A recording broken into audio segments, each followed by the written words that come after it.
ఇప్పుడు ఎలా ఉంది భవానీ? ఇప్పుడు బానే ఉంది. అసలు అలా ఎలా పడిపోయావు? ఏంటో సడన్ గా కళ్ళు తిరిగి పడిపోయాను. ఆ కట్టెన్ చాటున గాలి ఆడలేదు. ఈలోపు టక్కున ఎవరో గొంతు పట్టుకున్నారు. కొంచెం సేపటికి నేను పడిపోయాను. నాకు ఎంత భయం వేసిందో తెలుసా? కొద్దిసేపు నాకేం జరిగిందో అర్థం కూడా కాలేదు. ఆడేటప్పుడు నేను నీ పక్కన లేకపోవడం వల్ల జరిగిన ప్రాబ్లం ఇది. ఇంకోసారి నిన్నిలా వదిలేయను, సరేనా? నేను కూడా ఈసారి కొంచెం జాగ్రత్తగానే ఉంటాను.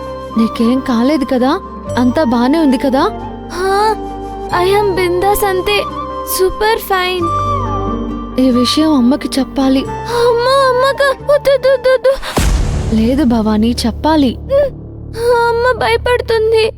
ఇప్పుడు చెప్పకపోతే తెలిసిన తర్వాత మళ్ళీ బాధపడుతుంది.